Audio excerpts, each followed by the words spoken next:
The penultimate game of the weekend is done and dusted. It's also the starter before the main course, the big Sunday feast. That is England against Argentina coming up next. This one, though, it's just finished at Murrayfield. Scotland against Tonga. These are my immediate thoughts following the match. Just coming straight on following the final whistle to give some thoughts. Please let me know yours in the chat down below. What did you make of that performance, which finished, spoiler alert, 56-0, a record win for Scotland against Tonga. Another shutout, another big fat bagel in the defensive column.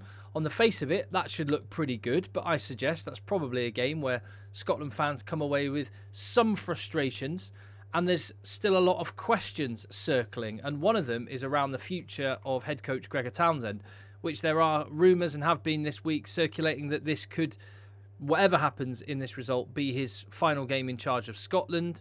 Whether that's by mutual consent or the elbow is coming his way. I mean, with that being the context, it's so easy for 2 and 2 to equal 5, isn't it? You see the cameras cut to Gregor Townsend in the coach's box, and he has kind of a stern look on his face, and it's easy to think, oh, that's because he's leaving. He might look the same as he does all the time, but you can just interpret it that way. But I don't know if you're a Scotland fan. Do you want to see the back of Gregor Townsend? It's an interesting one to discuss.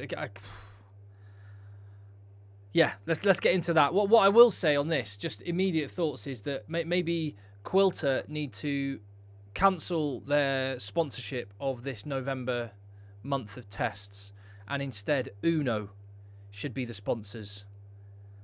Just because there's so many cards being dished out. We had a load more. Was there 5 more in this one? All for Tonga.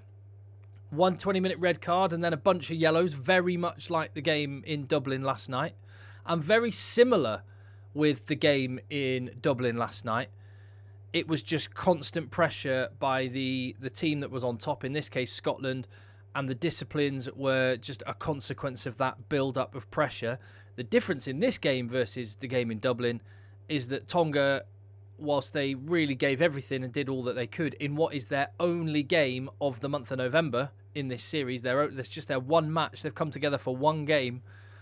They weren't able to put up the same sort of defensive effort that Ireland managed in Dublin, and as a result, 5 tries in the final quarter meant that the scoreline, looks quite ugly from their perspective. And I would suggest as well, just jumping back to Gregor Townsend for a second, he can't win with this one.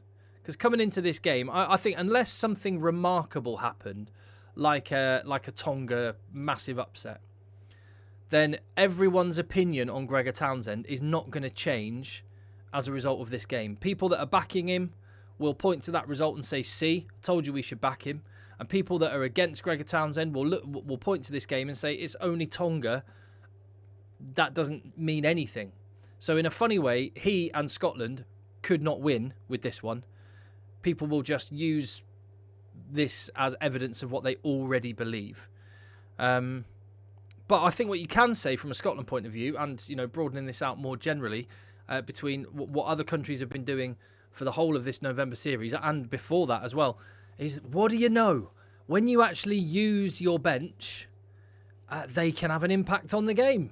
All of the bench were on in that final quarter of the game, rather than leaving some unused or coming on for just a couple of seconds in previous games. Got them all on in plenty of time. There was a noticeable uptick in energy in the final quarter, led by George Horn, Ewan Ashman, who both got 2 tries apiece, 5 tries in the final quarter. And yeah, that might be something in retrospect that Gregor Townsend reflects on his management of the replacements in the bigger games and the trust or lack of that he had in the full 23 squad. Might be something that he learns a lesson for. Just want to give a little shout for Tonga for a second. That was their one game of this series. So kind of they were in a no-win situation as well, because they were very likely to get it handed to them, which they did. I thought they dug in really well. Ben Tamifuna, his effort, like for a massive unit like that to carry, tackle, and get in there with breakdown turnovers as much as he did is incredible. Sione Takalua's calves are just incredible. I call Vilko Low Quadzilla. We've got Calfzilla right there. Not as catchy a name, but anyway. Pellegrini, good at kicking out of hand. there were some players that really stood up, but collectively they just did not have enough. Let's just talk about the cards again. I think it's one of those you can't. Can I? What do I want to say about that? So let's talk about the 20-minute red card, the first one on 5 minutes, which kind of set the tone and put Tonga under pressure straight away. I mean, they were always under pressure and they were never going to win that game, whatever happened. But 20-minute red card for Paia going into the breakdown, going past and over George Turner because he missed him and sort of coming down on the leg. I understand that we're trying to get that out of the game. I also just thought it was a bit of an accident. It just feels a little bit harsh. And there's one thing on it. So, whatever. It was given. You've seen it given. I get it. I don't think there was any malice intent. And the one fact in and amongst this, which I think makes it really hard for players, is that we allow players at breakdowns to not support their own body weight. So George Turner was not supporting his body weight. You watch it again, he was clamped right down on the guy laying on the floor, meaning that the guy who's coming in to clear him out has got a window about that big of George Turner's shoulder to hit, and he was obviously trying to avoid the head, so just missed that little window by a millimetre, flies over the top, and he's trying not to go off his feet, so sort of grabs George Turner for a bit of ballast, and that spins him onto his leg. So, yeah, I don't know. I'm fed up talking about cards. I don't want to talk about cards. And probably my face right now, that frustration is probably how a lot of people feel watching rugby at the minute. Just don't understand why and how, and also what's the coach? Quite often I put it like this: if you were a coach, what do you say to your guys after a game? Like, oh, this is what you should have done, or this is what you shouldn't have done. And sometimes there are things that happen that people are getting cards for where there's no coaching point after it. There's nothing where you go, you did this really badly wrong, and you need to do this next time. It's just I don't know. I'm just going to move on from all that because it's, like I say, I'm sapping my energy even talking about it. And there's lots to talk about. Actually, probably in terms of frustration, that middle 40 minutes was probably incredibly frustrating if you were a Scotland fan. So what did they score? 3 tries in the first 22 minutes.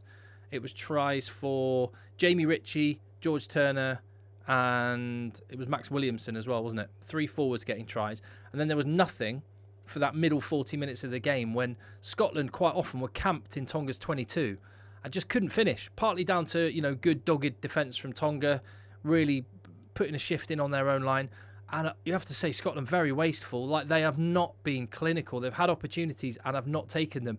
And then when you sort of look back at some of the bigger games against New Zealand, against Argentina, they created opportunities, they scored some, but they had others which they did not put away.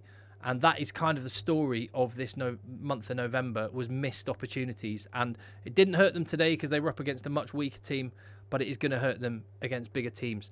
On the positives, I thought Jamie Ritchie was excellent. It's great to see him back in. I really, really like that guy. I thought that George Horn gave real energy when he came on. Got 2 tries from him. And I'd say the maul was really good. It was brilliant to have Xander Fagerson back. And the final 20 minutes, Scotland did take their chances. And that one, was it that Horn try, the first Horn try, with when it came up the left, then it was hands to the right, Carl Steyn break, and then support lines. That was an absolute beaut of a try. Really, really lovely. Fergus Burke, not convinced. Yeah, it's probably not a great deal more to take away from that, other than I think with it being a much rotated team for Scotland, Gregor Townsend, or whoever is Scotland's head coach come Six Nations time, can and should have confidence in the full 23, whichever players go out. You might as well back your boys fully. Why is it Scotland have been the nation that have played USA and Tonga in this window? They beat Tonga 56-0, USA 85-0. They also played Samoa, New Zealand, Maori in July. So it seems to be Scotland play the tier 2 nations more than others. Is that a conscious choice? Are those fixtures being pushed upon Scotland? Or are they choosing to play those? And if so, why? It's quite an interesting one. And this year, when you look back at 2025, they've beaten Italy, Wales, New Zealand, Maori, Samoa, USA, and Tonga. It's not a great hit list, is it? They haven't taken a scalp. And they've lost to Ireland, England, France, Fiji, New Zealand, and Argentina. And that New Zealand, and especially Argentina defeat, have got to be haunting ones, because one of those victories could have made the whole year feel very different. As it is, I think there's probably some pride to take out of, and some pleasure to take out of that 80-minute win, and some good tries and some good individual performances. But I don't think it's going to change the narrative around Scotland, which is Gregor Townsend and the direction he's going and where he's taken the team, and what potential there is that is not being unlocked. I also give a shout for Duan van der Merwe, or as he was described in commentary, not sure about, Duan the Destroyer. Not sure about that. He is Duan the Destroyer when he plays against England and other teams. And not so much against the big guns. But yeah, he is Scotland's record try scorer once again. Felt a little bit cruel having him being allowed to be in that game and not wee Darcy. But there you go. It probably tells you that Darcy Graham's the main man at the minute. He'll get chances again. It's going to be a great battle to watch over the next couple of years, isn't it?